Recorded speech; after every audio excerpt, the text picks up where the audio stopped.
All attendees are in listen-only mode. Hi, everyone. It's 10 o'clock, so 10 o'clock on the West Coast, excuse me. So it's time to get started, and I'm really excited to see so many Women's Funding Network members here. I think it's just Women's Funding Network members today, so we're in great company. Yeah, I'm seeing a few more join, but it looks like it's a full house, and we really appreciate you joining us today. It's been really interesting and fun to prepare for this webinar with our two speakers that you'll be hearing from this afternoon if you're on the East Coast, this morning on the West Coast. We partnered with Emily Apple Newby of the Assets for Independence Resource Center, and Brenda Tate. She's the president of the Women's Foundation of Southwest Florida. And before we dive in, I just want to give you just a few moments of a few pieces of housekeeping. You'll be muted throughout the presentation so that we can avoid interruptions from background noise. However, questions pop up as speakers are presenting, and we know that it's always a shame to lose those questions. So I certainly encourage you to submit any questions that pop up throughout this presentation in the question box located in your control panel. And it's most likely that the control panel is located on the right-hand side of your screen. If you'd like to ask your question verbally during the question and answer session at the end, just feel free to click the hand icon. It's a small hand icon, and that will alert me that you have a question. I'll unmute you, and you can share your question directly with the speakers and the audience. It'd be great if you could begin your questions by sharing your name and the organization that you're with so that we get a little context and background, and then our speakers will be able to cater their response or answer to you and your work. One last thing, our lovely and amazing Candace Elder, she'll be live tweeting this webinar, so if social media is your thing and it interests you, please join in on the conversation. Our Twitter handle is @Women'sFunding. The AFI Resource Center's Twitter handle is @ICFI, and the Women's Foundation of Southwest Florida has a Twitter handle of @Women'sFundFL. And you can see all of those Twitter handles at the bottom of the screen here. So I guess last but not least, we're recording today's webinar, and it will be available to you and your staff for future learning purposes. So let's get started. I'll hand the mic over to Emily. Thanks so much, Karia, and I'm so excited to meet with all of you and talk with you about the Assets for Independence program, which is a program that I'm particularly passionate about. It's a federal grant funding program out of the Office of Community Services and the Administration for Children and Families. And prior to working at the Resource Center, I actually operated an AFI IDA program in the Washington, D.C. area, doing direct service with low-income individuals and families. So that's the background where I'm coming from, and we had funding from our local women's foundation, the Washington Area Women's Foundation. So when this opportunity came up, I knew that this was a good opportunity for partnership with IDAs. So I want to start with a poll to get a sense of the people in our virtual room about the work that you do in your foundations and through your grantees. Does your program or organization provide financial education, tax filing services or EITC outreach, financial coaching, or other types of activities around financial capability?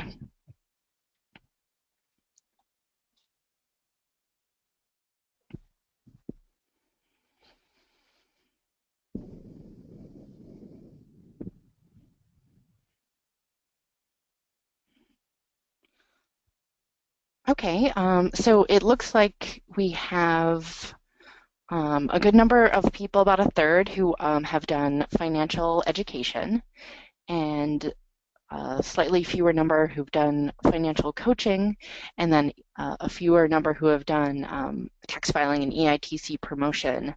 But then about half have done none of these. So it sounds like this is a group who's interested in getting into doing more in the financial capability area. So that's great. And I'm excited to be part of helping you find out a way to be able to do that with the women you're trying to serve. So the next poll I wanted to ask was about if any of you have heard of the Assets for Independence program from the Department of Health and Human Services, so whether you're not at all familiar, somewhat familiar, or very familiar.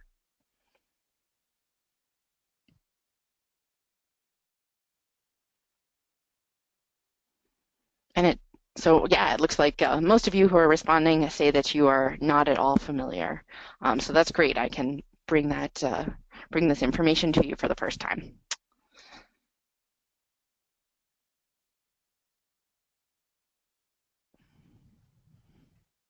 Okay, so as I said, it's a discretionary grant program within the Office of Community Services within the Administration for Children and Families.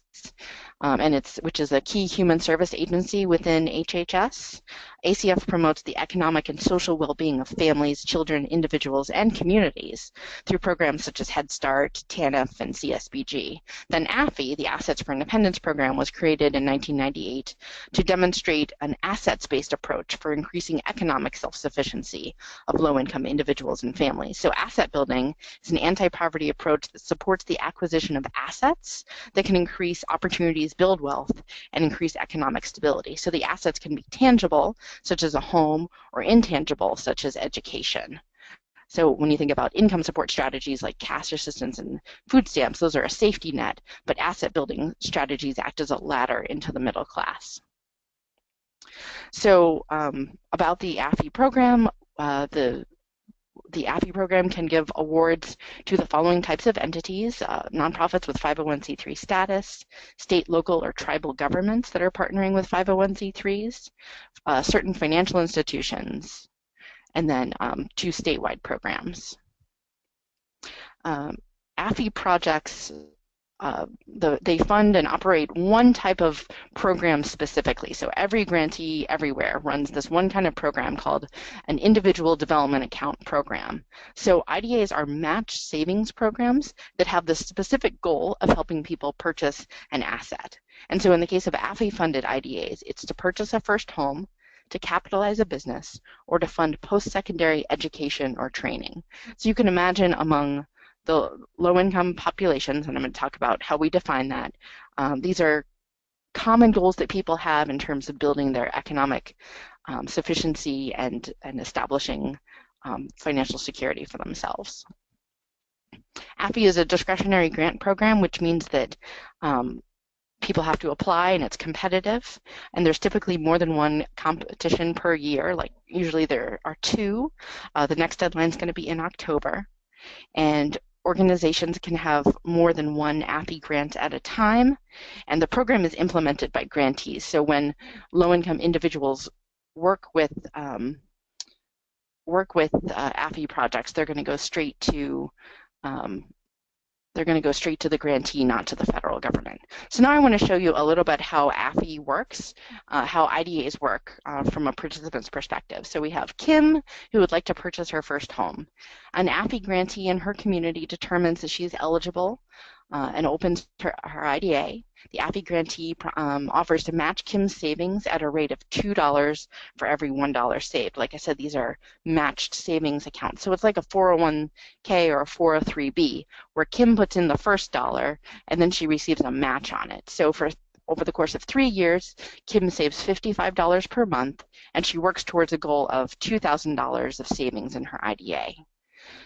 During this time, she works with the grantee and its partners. She receives tax filing assistance, financial education, and home ownership training. In total, she saves $2,000, and she receives a match of $4,000, so that's the 2-to-1 rate. And that $4,000 comes from 2 sources. It's kind of behind the scenes. The grantee sees it, not the individual, not Kim, but $2,000 of it comes from federal sources, the federal AFI program, and $2,000 of it comes from non-federal sources that that the grantee has done fundraising from. And so altogether, that means Kim will have $6,000 available to help her with home purchase. In terms of who can participate in an AFI project, as who can open an IDA, there are two ways of looking at eligibility. One is if their household is eligible for, under your state's TANF program, which is pretty low income guidelines, and a little bit more broadly is if they're a member of a household that passes this income and net worth test. On the income side, the household gross income has to be equal to or less 200% of the federal poverty guidelines or the earned income tax credit limits. So for a family of 4, I think that was about 44,000 in recent years.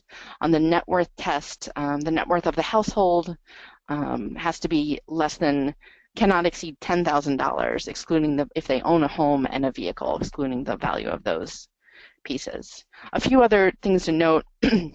Eligibility is determined at the household level, but each IDA is held by an individual, and the grantee may have additional criteria for selecting participants.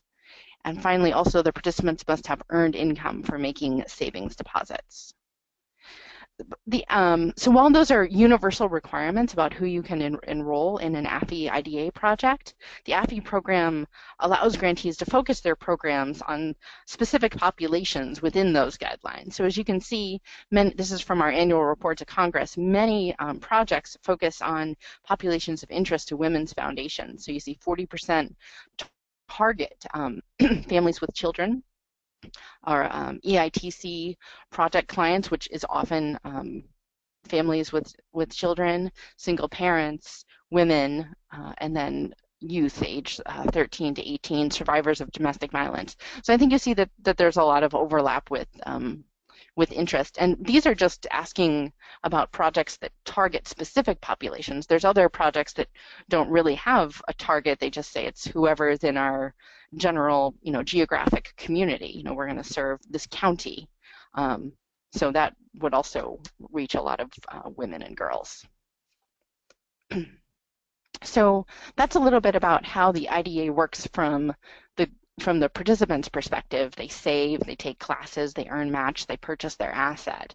But then from a grantee's perspective, this is a little bit about what it looks like. And as I frame this, I want you to think about as a foundation what your roles could be either as you directly could be the grantees and apply for funding to operate your own program, as we'll hear from Brenda has done in Southwest Florida, or you could find a 501c3 to partner with, or a CDFI to partner with to operate the program, and you could be their funding partner, providing that non-federal cash contribution. So as you think about the roles for the grantees, think about it either in terms of your own organization or in terms of your partner. So at startup, the grantee would need to do things like establishing a partnership with a financial institution, because the IDAs they're real savings bank accounts. They're held at a federally insured financial institutions. So what's great is that gives the participants the opportunity to learn those skills to gain experience using mainstream financial services. So that's something we talk a lot about in the financial capability world is giving people access and incentives to use mainstream financial products, and an IDA, obviously with the match, is a really strong incentive to do that.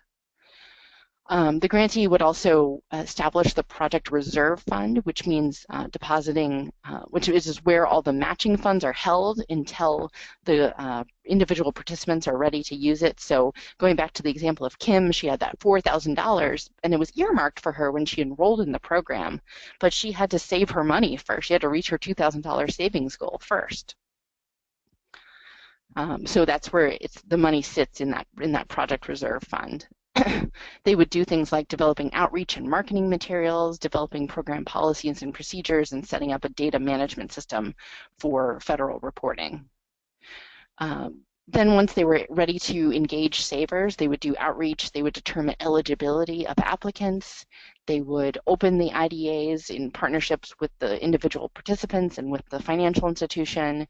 They would support participants, making progress towards their savings and completing the required training, because you know, when we're working with really low-income populations who we know already have very tight budgets and a lot of other expenses that are competing with the AFI IDA to for how they're going to spend their income each month, it's important to keep in touch with them, we think, and keep them on track and on focus towards this asset goal, understanding that the only way they can earn the match is if they make deposits according to program rules. Then they need to help them with the asset purchase, which, if they're starting a business, could includes helping them put together a business plan. You know, if they're about project feasibility and projections on financials, and then they would also help them actually make the asset purchase. So for example, say that somebody is going to attend college. So basically the participant would bring the AFI grantee, the IDA program, their tuition, their statement from the college, and say, you know, I'm ready to spend some of my funds on this. So the grantee would facilitate payout from their individual development account and the matching funds held in the reserve account, and they would pay it out to the college. And then, of course, behind the scenes, there's all the components that go along with being a federal grantee, submitting required reports, internal reviews, and project closeout. So with that kind of 30,000-foot view of what it's like to be an AFI grantee and what it's like to have an IDA account, I want to turn things over to Brenda from the Women's Foundation of Southwest Florida, who is a recent AFI grantee. They just started their first AFI project in May. So Brenda? Great. Thank you, Emily, and good afternoon. First, I want to say thank you so much to Women's Funding Network for making this space and this broadcast possible today. It's thrilling to me to work with Emily from the Assets for Independence program to present information that we hope will be valuable and timely for everyone on board. And also, I'm particularly grateful just to share this space and this time with my friends and colleagues who are also members of Women's Funding Network. So probably the best place to start would be at the beginning, and how in the world did a women's foundation with no experience with federal grants, no money in the bank, get involved in competing for a significant federal grant. Our data when we formed showed us that the need for this program was so strong in our service area that we really had to look into this and find a way to participate. Our intention early on was to really find who in our service area was active in this world so that we could just simply help as a funder. What we learned was there had been no activity. There had never been an AFI grant awarded to Southwest Florida in any amount ever. So naturally we decided, well, let's just change that. So we began to apply. And when Emily mentioned earlier that the first thing you do to prepare to even apply for the grant is to secure a bank partner that is an FDIC bank that meets other criteria, we thought that would be the easy first step. Well, I'm here to say, ladies and gentlemen who may be on the line, that this was not easy. I literally went door to door to at least a dozen local banks who operated in our area, explained the program, asking them to engage, and it was one no after the other. So just never take the first dozen no's. Finally, we had a breakthrough with Florida Community Bank, embracing the program, willing to not only become our bank partner, but they have also contributed funds toward our matching, our non-federal match, and they committed to provide the required financial literacy training for savers who come into this program. That was an important first step. So then we started applying, and again, my message is never take the first no. I think we submitted 4 applications during the open funding cycles over the past few years, and every time we would receive a courteous, "We're sorry you weren't funded this time, but here's some feedback on how your strengths and weaknesses." So every time we faithfully took that report, and we're grateful for our strengths, and we set out to improve and overcome our weaknesses. And that really led us down a path of expanding our partnership even more. Another breakthrough last year was to bring our local United Way affiliate into our partnership.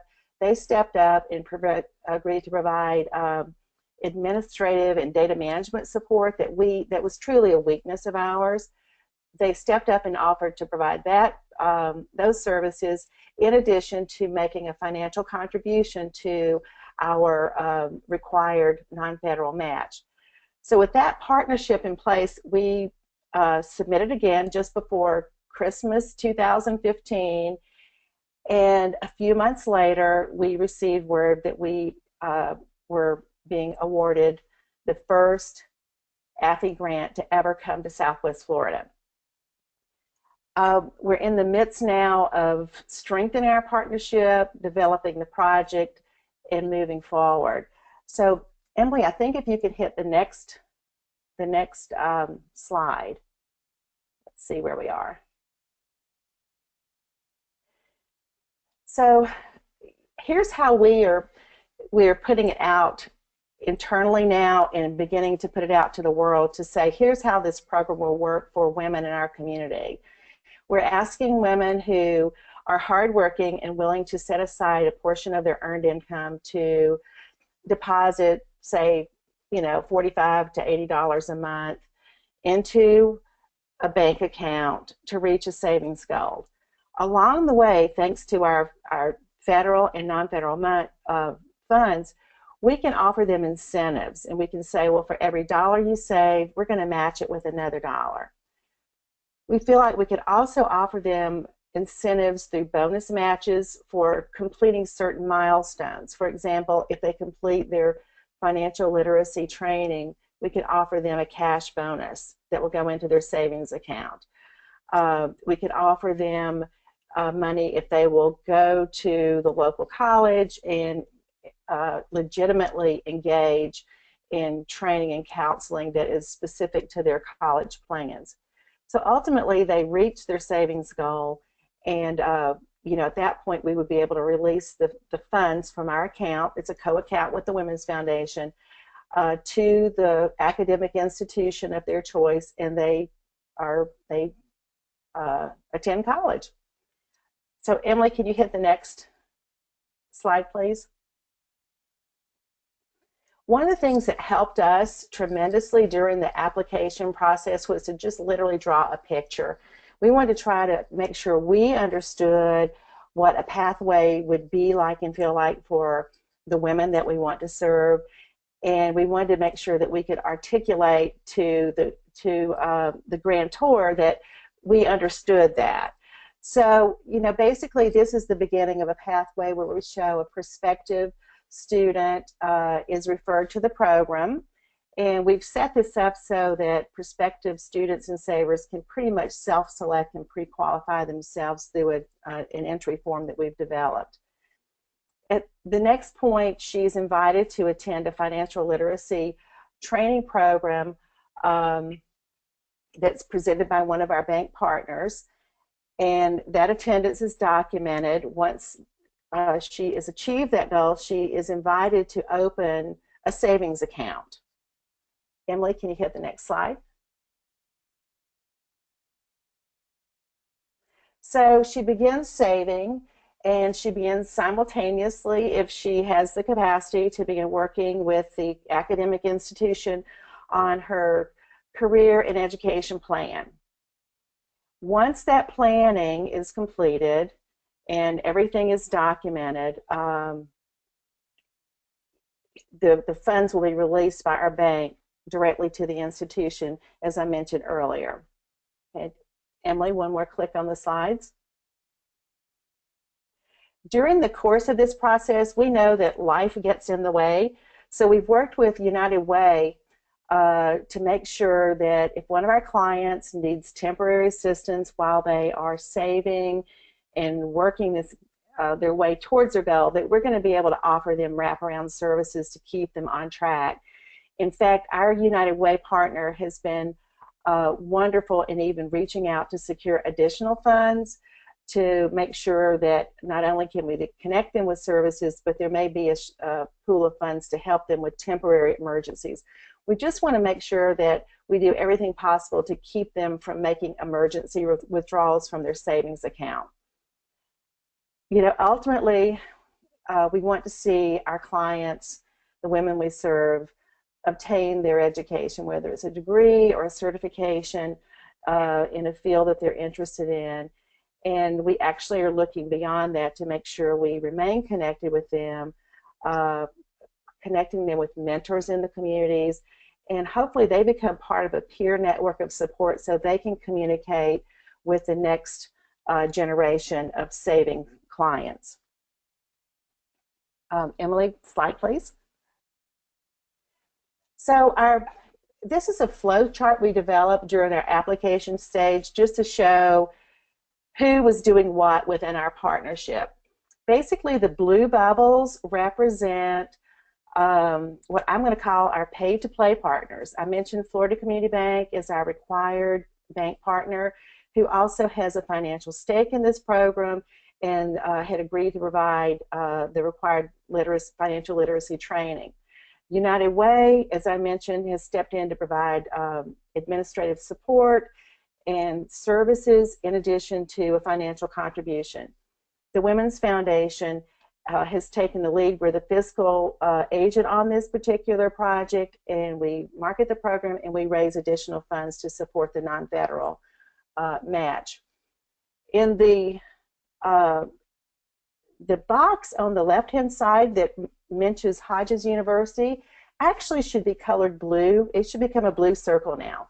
As we speak, Hodges University has agreed to work with us to identify potential clients for this program. Most of their students are women. The average age is 35, and these are women who are going back to school because they have some experience in the workforce. Maybe their education or training was interrupted. So these are women typically who are serious about their education. What we've learned is there's usually about a $5,000 gap between what financial aid can provide, what the students can provide to really get their education funded. So we see our AFI project as a way to help fill that gap. In addition, Hodges University has also agreed to set aside some of their scholarship money for future AFI IDA grant proposals. So we're already filling the pipeline with pledges for future non-federal grants that we can take back and show that we can match the federal dollars dollar for dollar as we grow this project.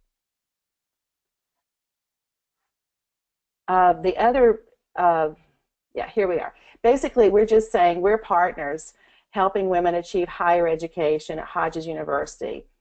We have already created a link for people in the community who might be interested in this so that they can come into the portal listed or the website listed at the bottom and answer a few questions and kind of pre-select if they might be eligible. We're building a database right now of potential savers, and we actually hope to take this live this fall when we can actually put out the schedule for the financial literacy training and the locations. And I think that about wraps it up from my end. Happy to answer any questions or clarify any points that we have just raced through today.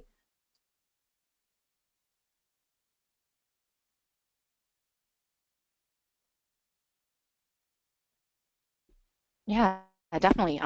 Karia, do we have any questions that you want to throw out for either of us, for either Brenda or I? It looks like a few have come in, so let's see. Emily, it said in your example that the person was saving $2,000. However, Brenda's example said it was $500 in savings. So could you share about what the minimum and maximum amounts are? Yeah, definitely. Let's see. There is no minimum or maximum set by the AFI program, so that's up to the grantee to get to choose what they think is realistic for the people that they want to enroll in their program. So the target audience that they want to help. You know, on the one hand, you can look at it as, you know, they're very low income, tight budgets with many competing priorities, and so we want to ask them to save a very small amount of money, like only $500, like Southwest Florida is doing. But then you have other programs that look at it kind of differently, and they say, well, you know, specifically if they're going into home ownership, I think, you know, home ownership is a huge responsibility. It's a big commitment. So we actually want to ask people to save a larger amount of money, like $2,000, to really prove to themselves that they're ready for the commitment of home ownership. Because, you know, we know that everything can seem fine one day, and then the next day you find out that your roof is leaking and you need a whole new roof, and it could not be covered by insurance. So, you know, the IDA is about the asset purchase, but for many programs, it's also about the behavior change and establishing the behavior, the learned behavior of saving regularly and getting used to that as something that that people are used to doing, which can be important for you know, managing any of these assets, but then also as a life skill also. So it kind of has definitely, the people who created IDAs in the 1990s really thought about both of those as priorities. So I'd say that the only in terms of maximums, really the only maximum that there is the amount of federal match that an individual can receive. They cannot receive more than $2,000 of AFI funds, and then because that's paired one-to-one with the non-federal funds, they effectively, the match limit is $4,000 of match that anybody can receive. So that's kind of where the limit comes in. So it's $4,000 of match plus however much they save is how much they get to invest in their asset purchase. And I'll add, from our experience in Southwest Florida, I love that we have the flexibility now that we've been funded to really drill down and determine what our local market will respond to as far as the match ratio. The illustration I shared earlier kind of shows an approach where you would be putting out a 7-to-1 match. But what we're finding is that we may settle into a 4-to-1 ratio, just because we're finding that is what the gap is. And we don't want to overfund, we don't want to over-incentivize, we want to spread these funds as far as possible to as many women as possible. So we're trending towards settling into a less aggressive match ratio. And but that the beauty of this program is that we can accommodate our market and the needs of our market and the asset that we're helping women purchase, which in this case is education. In that way. So what I showed earlier was just an illustration. A couple more questions came in earlier, Brenda, for you. And the first question is, how do you tell if someone has done the college pre-enrollment counseling? Like, what does that process look like? And does the college report to the foundation, or does the client tell you? How does that work? We have a data management system set up just for this project that will actually track an IDA saver from the moment she inquires to the moment she reaches her goal. And through that process, we'll be able for her to enter her own information as to what she has done as far as the counseling and training at, in this case, Hodges University. And then we'll be able to open that information up to the reviewers at Hodges so that they're able to confirm that indeed these milestones have been met. Same thing will apply to our bank partner when the accounts are set up, the savings accounts.